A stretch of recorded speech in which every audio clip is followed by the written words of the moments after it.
بسم اللہ الرحمن الرحیم۔ خولہ بن یزید اور حمید بن مسلم حضرات اہل بیت کے سروں کو لے کر کوفہ روانہ ہوئے اور ابن زیاد کے سامنے پیش کیے۔ ابن زیاد نے لوگوں کو جمع کر کے سب سروں کو سامنے رکھا اور ایک چھڑی سے امام حسین رضی اللہ کے دہان مبارک کو چھونے لگا۔ حضرت زید بن ارقم سے رہا نہ گیا، وہ فوراً چلا اٹھے اور بولے، او بدبخت، ان مبارک ہونٹوں سے اپنی چھڑی ہٹا۔ قسم ہے اس ذات کی جس کے سوا کوئی معبود نہیں، میں نے رسول اللہ صلی اللہ علیہ وآلہ وسلم کو ان ہونٹوں کا بوسہ لیتے دیکھا ہے۔ یہ کہہ کر زارو قطار رونے لگے۔ ابن زیاد نے کہا، اگر تم سن رسیدہ بوڑھے نہ ہوتے تو میں تمہاری گردن اڑا دیتا۔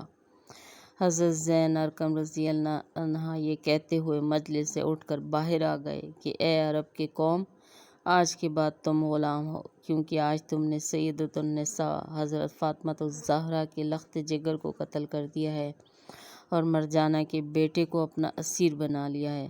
وہ تمہارے اچھے لوگوں کو قتل کرے گا اور شریر لوگوں کو اپنا غلام بنائے گا۔ تمہیں کیا ہوا کہ تم اس ذلت پر راضی ہو گئے ہو؟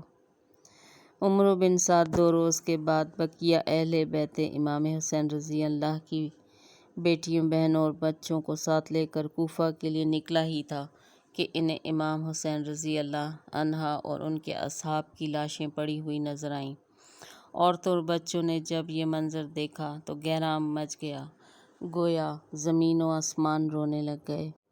عمرو بن سعد نے جب اہل بیت کو ابن زیاد کے سامنے پیش کیا تو اس وقت امام حسین رضی اللہ عنہ کی ہمشیرہ حضرت زینب رضی اللہ عنہا نے بہت میلے اور خراب کپڑے پہن رکھے تھے اور ان کی باندیاں ان کے ارد گرد تھیں۔ وہ ایک طرف جا کر خاموش ہو کر بیٹھ گئیں۔ ابن زیاد نے پوچھا، یہ ایک طرف جا کر علیحدہ بیٹھنے والی کون ہے؟ حضرت زینب رضی اللہ عنہ نے کوئی جواب نہ دیا۔ ابن زیاد نے 3 مرتبہ اسی طرح دریافت کیا مگر حضرت زینب عنہا اسی طرح خاموش رہیں۔ جب کسی باندی نے کہا کہ یہ زینب بنت فاطمہ ہے تو ابن زیاد بولا، شکر ہے اللہ کا جس نے تمہیں رسوا کیا اور قتل کیا اور تمہاری بات کو جھوٹا کیا۔ اس پر حضرت زینب رضی اللہ عنہا کڑک دار لہجے میں بولیں، شکر ہے اس اللہ کا جس نے ہمیں محمد مصطفیٰ کے نسب سے شرف بخشا اور قرآن مجید ہمارے پاک ہونے کو بیان کیا۔ رسوا وہ ہوتا ہے جو اللہ تعالیٰ کی نافرمانی کرے۔ یہ سن کر ابن زیاد غصے سے بھڑک اٹھا اور کہنے لگا کہ اللہ تعالیٰ نے مجھے تمہارے غیظ سے شفا دی اور تمہارے سرکش کو ہلاک۔ خطبہ حضرت زینب علیہ السلام۔ اللہ کے نام سے جو بہت رحم والا نہایت مہربان ہے۔ سب تعریفیں اس خدا کے لیے جو کائنات کا پروردگار ہے، اور خدا کی رحمتیں نازل ہوں پیغمبر محمد صلی اللہ علیہ وسلم پر اور ان کی پاکیزہ عطرت اور اہل بیت پر۔ اما بعد، بالآخر ان لوگوں کا انجام برا ہے جنہوں نے اپنے دامن حیات کو برائیوں کی سیاہی سے داغدار کر لیا، اپنے خدا کی آیات کی تکذیب کی اور آیات پروردگار کا مذاق اڑایا۔ اے یزید، کیا تو سمجھتا ہے کہ تو نے ہم پر زمین کے گوشے اور آسمان کے کنارے تنگ کر دی ہیں اور آل رسول کو رسیوں اور زنجیروں میں جکڑ کر در بدر پھرانے سے تو خدا کی بارگاہ میں سرفراز ہوا ہے اور ہم رسوا ہوئے ہیں؟ کیا تیرے خیال میں ہم مظلوم ہو کر ذلیل ہو گئے اور تو ظالم بن کر سر بلند ہوا ہے؟ کیا تو سمجھتا ہے کہ ہم پر ظلم کر کے خدا کی بارگاہ میں تجھے شان و مقام حاصل ہو گیا ہے؟ آج تو اپنی ظاہری فتح کی خوشی میں سرمست ہے، مسرت و شادمانی سے سرشار ہو کر اپنے غالب ہونے پر اترا رہا ہے اور خلافت کے ہمارے مسلمہ حقوق کو غصب کر کے خوشی اور سرور کا جشن منانے میں مشغول ہے۔ اپنی غلط سوچ پر مغرور نہ ہو اور ہوش کی سانس لے۔ کیا تو نے خدا کا یہ فرمان بھلا دیا ہے کہ حق کا انکار کرنے والے یہ خیال نہ کریں کہ ہم نے انہیں جو مہلت دی ہے وہ ان کے لیے بہتر ہے، بلکہ ہم نے انہیں اس لیے ڈھیل دے رکھی ہے کہ جی بھر کر اپنے گناہوں میں اضافہ کر لیں، اور ان کے لیے خوفناک عذاب معین کیا جا چکا ہے۔ اس کے بعد فرمایا، اے طلقہ کے بیٹے، آزاد کردہ غلاموں کی اولاد، کیا یہ تیرا انصاف ہے کہ تو نے اپنی مستورات اور لونڈیوں کو چادر اور چار دیواری کا تحفظ فراہم کر کے پردے میں بٹھا رکھا ہوا ہے، جبکہ رسول زادیوں کو سر برہنہ در بدر پھرا رہا ہے؟ تو نے مقدرات عصمت کی چادریں لوٹ لیں اور ان کی بے حرمتی کا مرتکب ہوا، تیرے حکم پر اشقیاء نے رسول زادیوں کو بے نقاب کر کے شہر بشر پھرایا۔ تیرے حکم پر دشمنان خدا اہل بیت رسول کی پاک دامن مستورات کو ننگے سر لوگوں کے ہجوم میں لے آئے، اور لوگ رسول زادیوں کے کھلے سر دیکھ کر ان کا مذاق اڑا رہے ہیں، اور دور و نزدیک کے رہنے والے سب لوگ ان کی طرف نظریں اٹھا اٹھا کر دیکھ رہے ہیں۔ ہر شریف اور کمینے کی نگاہیں ان پاک بیویوں کے ننگے سروں پر جمی ہیں۔ آج رسول زادیوں کے ساتھ ہمدردی کرنے والا کوئی نہیں ہے۔ آج ان قیدی مستورات کے ساتھ ان کی مدد موجود نہیں ہے جو ان کی سرپرستی کریں۔ آج آل محمد کا معین و مددگار کوئی نہیں ہے۔ اس شخص سے بھلائی کی کیا توقع ہو سکتی ہے جس کی ماں یزید کی دادی نے پاکیزہ لوگوں کے جگر کو چبایا ہو، اور اس شخص سے انصاف کی کیا امید ہو سکتی ہے جس نے شہیدوں کا خون پی رکھا ہو۔ وہ شخص کس طرح ہم اہل بیت پر مظالم ڈھالنے میں کمی کر سکتا ہے جو بغض و عداوت اور کینے سے بھرے ہوئے دل کے ساتھ ہمیں دیکھتا ہے۔ اے یزید، کیا تجھے شرم نہیں آتی کہ تو اتنے بڑے جرم کا ارتکاب کرنے اور اتنے بڑے گناہ کو انجام دینے کے باوجود فخر و مباحت کرتا ہے؟ یہ کہہ رہا ہے کہ آج اگر میرے اجداد موجود ہوتے تو ان کے دل باغ باغ ہو جاتے اور مجھے دعائیں دیتے ہوئے کہتے کہ اے یزید تیرے ہاتھ شل نہ ہوں۔ اے یزید، کیا تجھے حیا نہیں آتی کہ تو جوانان جنت کے سردار حسین ابن علی کے دندان مبارک پر چھڑی مار کر ان کی بے ادبی کر رہا ہے؟ اے یزید، تو کیوں خوش نہ ہو اور فخر و مباحت کے قصیدے نہ پڑھے، کیونکہ تو نے اپنے ظلم و استبداد کے ذریعے فرزند رسول خدا اور عبدالمطلب کے خاندانی ستاروں کا خون بہا کر ہمارے دلوں کے زخموں کو گہرا کر دیا ہے، اور شجرہ طیبہ کی جڑیں کاٹنے کے گھناؤنے جرم کا مرتکب ہوا ہے۔ تو نے اولاد رسول کے خون میں اپنے ہاتھ رنگین کیے ہیں۔ تو نے عبدالمطلب کے خاندان کے ان نوجوانوں کو تہ تہ کیا جن کی عظمت و کردار کے درخشندہ ستارے زمین کے گوشے گوشے کو منور کیے ہوئے ہیں۔ آج تو آل رسول کو قتل کر کے اپنے بدنہاد اسلاف کو پکار کر انہیں اپنی فتح کے گیت سنانے میں مصروف ہے۔ تو سمجھتا ہے کہ وہ تیری آواز سن رہے ہیں۔ جلدی نہ کر، عنقریب تو بھی اپنے ان کافر بزرگوں کے ساتھ جا ملے گا، اور اس وقت اپنی گفتار و کردار پر پشیمان ہو کر یہ آرزو کرے گا کہ کاش میرے ہاتھ شل ہو جاتے اور میری زبان بولنے سے عاجز ہوتی، اور میں نے جو کچھ کیا ہے اور کہا ہے اس سے باز رہتا۔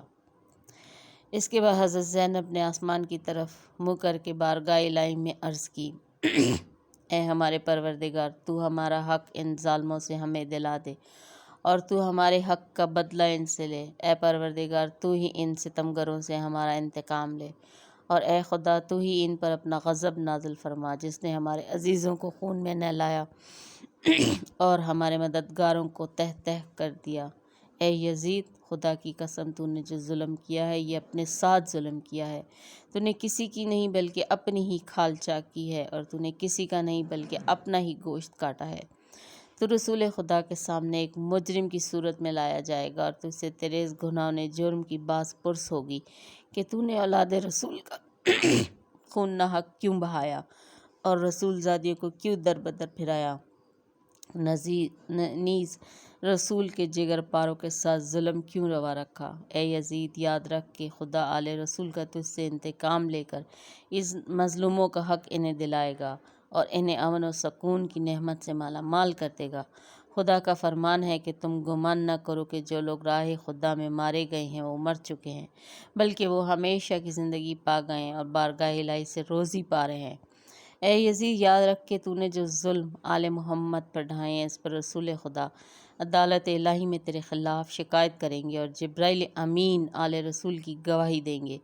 پھر خدا اپنے عدل و انصاف کے ذریعے تجھے سخت عذاب میں مبتلا کر دے گا، اور یہی بات تیرے برے انجام کے لیے کافی ہے۔ عنقریب وہ لوگ بھی اپنے انجام کو پہنچ جائیں گے جنہوں نے تیرے لیے ظلم و ستم کی بنیادیں مضبوط کیں اور تیری آمرانہ سلطنت کی بساط بچھا کر تجھے اہل اسلام پر مسلط کر دیا۔ ان لوگوں کو بہت جلد معلوم ہو جائے گا کہ ظلم کرنے والوں کا انجام برا ہوتا ہے اور کسی کے ساتھ نا انصافی کا شکار۔ اس کے بعد فرمایا، اے یزید، یہ گردش ایام اور حوادث روزگار کا اثر ہے کہ مجھے تجھ جیسے بد نہاد برے انسان سے ہم کلام ہونا پڑا، اور میں تجھ جیسے ظالم و ستمگر سے گفتگو کر رہی ہوں۔ لیکن یاد رکھ، میری نظر میں تو ایک نہایت پست اور گھٹیا شخص ہے جس سے کلام کرنا بھی شریفوں کی توہین ہے۔ میری اس جرأت سخن پر تو مجھے اپنے ستم کا نشانہ ہی کیوں نہ بنا دے، لیکن میں اسے ایک عظیم امتحان و آزمائش سمجھتے ہوئے صبر و استقامت اختیار کروں گی، اور تیری بد کلامی و بد سلوکی میرے عزم و استقامت پر اثر انداز نہیں ہو سکتی۔ اے یزید، آج ہماری آنکھیں اشکبار ہیں اور سینوں میں آتش غم کے شعلے بھڑک رہے ہیں۔ افسوس تو اس بات پر ہے کہ شیطان کے ہم نوا اور بدنام لوگوں نے رحمان کے سپاہیوں اور پاک باز لوگوں کو تہ تہ کر ڈالا ہے، اور ابھی تک اس شیطانی ٹولے کے ہاتھوں سے ہمارے پاک خون کے قطرے ٹپک رہے ہیں۔ ان کے ناپاک دہن ہمارا گوشت چبانے میں مصروف ہیں، اور صحرا کے بھیڑیے ان پاک باز شہیدوں کی مظلوم لاشوں کے ارد گرد گھوم رہے ہیں، اور جنگل کے نجس درندے ان پاکیزہ جسموں کی بے حرمتی کر رہے ہیں۔ اے یزید، اگر آج تو ہماری مظلومیت پر خوش ہو رہا ہے اور اسے اپنے دل کی تسکین کا باعث سمجھ رہا ہے تو یاد رکھ، جب قیامت کے دن اپنی بد کرداری کی سزا پائے گا تو اس کا برداشت کرنا تیرے بس سے باہر ہوگا۔ خدا عادل ہے اور وہ اپنے بندوں پر ظلم نہیں کرتا۔